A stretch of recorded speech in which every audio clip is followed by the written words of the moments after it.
Chers amis de Val-des-Prés, je suis heureux de répondre à la demande qui m'a été faite de vous accueillir, ainsi que les personnes des autres paroisses venues se joindre à nous pour la célébration de cette fête de la Saint-Claude. À ce plaisir s'ajoute l'honneur que j'ai de recevoir notre évêque, Monseigneur Di Falco. Sa présence nous ravit car nous pouvons lui montrer tout ce qui a été réalisé par notre communauté pour préserver notre petite église de village, témoin d'heures heureuses et de moments plus difficiles. Cette révélation n'a pu exister que grâce à l'investissement de nombreuses personnes. Lorsque l'association fut créée en 1974, un petit groupe s'évertua à consolider ce qui pouvait encore l'être, suite aux outrages du temps. C'est ainsi que j'ai aujourd'hui une pensée émue pour René et Rose Aymar, qui se sont tant investis, pour Josette et Roger-Fine, présents autour d'eux.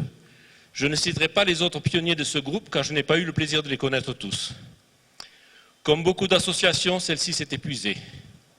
Ce fut à l'initiative du père Paul Angilberge, qu'en 1989, un peu avant le classement de l'église en tant que monument historique, que l'association reprit une activité plus soutenue. Notre ami Henri Ferrier présida à sa destinée pendant 10 ans et ne la quitta que pour des raisons de santé. Il faut ici lui rendre hommage pour tout ce qu'il a fait de positif pendant son mandat. La relève ne fut pas aisée. Depuis l'an 2000, les membres de l'association ont bien voulu m'accorder leur confiance pour le remplacer dans cette tâche difficile, que je m'applique à réaliser au mieux.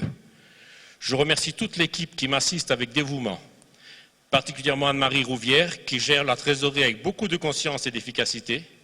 Bien que fatiguée par l'âge et les problèmes de santé, elle nous éclaire toujours de la sagesse de ses conseils.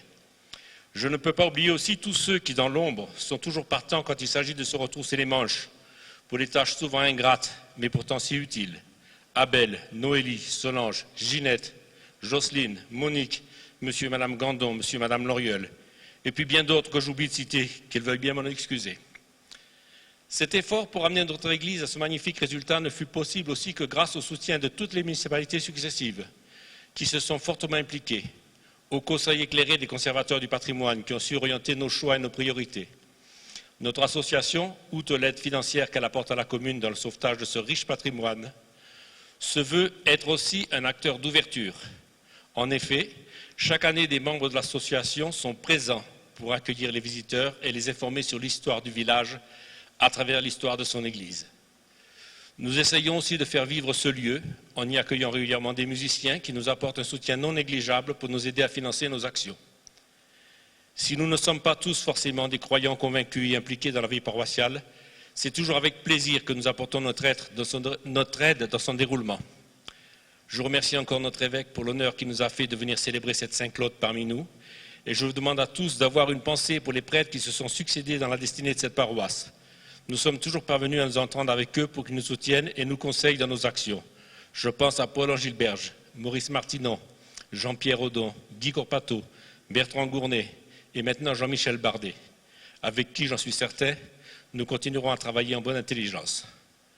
Je souhaite aussi un bon anniversaire à Lily, notre centenaire, et à vous tous, une bonne journée et que Saint-Claude protège encore longtemps notre communauté.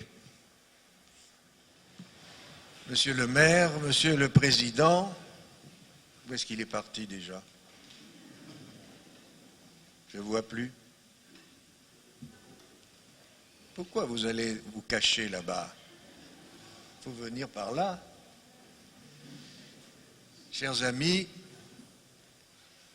cher père Martinon, cher père Gournay, Bertrand, cher Jean-Michel, chers amis, autant vous dire que je suis d'autant plus heureux d'être parmi vous ce matin.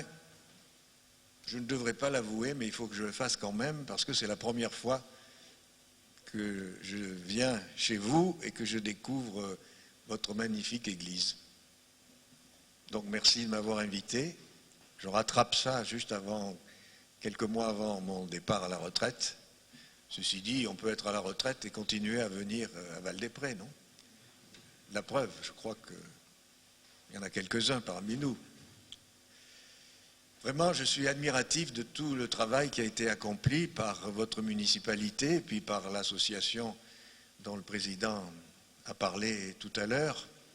Mais en écoutant ce qu'il disait, je me disais que depuis des siècles, puisqu'il y a des parties de cette église qui ont été construites il y a déjà plusieurs siècles. Derrière tout ça, qu'est-ce qu'il y a? Eh bien, il y a de l'amour. J'y reviendrai tout à l'heure au cours de l'homélie, mais il y a de l'amour. Tous ceux qui ont travaillé, que ce soit au tout début de la construction de cette église, tout au long des siècles, et puis tous ceux qui ont participé aux travaux animés par l'association, ils l'ont fait par amour. Ils l'ont fait par amour pour cette belle église, par amour pour le patrimoine. Certains d'entre eux, sans doute aussi, par amour pour Dieu, c'est-à-dire dans la foi, mais ça a été fait par amour. Je vous citerai juste une toute petite anecdote. J'ai eu la chance, lorsque j'étais à Paris, de visiter, parce qu'elle était en travaux, la cathédrale de Notre-Dame de Paris, et donc il y avait des échafaudages qui allaient très très haut jusqu'aux toitures. Et l'architecte qui dirigeait les travaux m'avait proposé de faire une visite de l'extérieur de la cathédrale. Et il m'a montré de toutes petites sculptures en me disant, vous voyez, cette sculpture-là, elle a été faite par le sculpteur avec amour, en sachant que personne ne la verrait jamais. Parce qu'il ne pouvait pas imaginer qu'un jour on monterait des échafaudages pour pouvoir aller voir au-dessus des toitures. Or, de fait, s'il n'y a pas d'échafaudage, il est impossible de voir ces sculptures. Eh bien, j'ai toujours gardé le souvenir de cette visite, de voir la générosité, la discrétion et le désir de faire quelque chose par amour, sans se préoccuper de savoir si ça serait vu par quelqu'un. Eh bien, c'est aussi un peu le secret de la vie chrétienne, que tout ce que nous faisons par amour, nous le faisons dans la discrétion. Seul Dieu sait. Et maintenant, nous allons prier ensemble.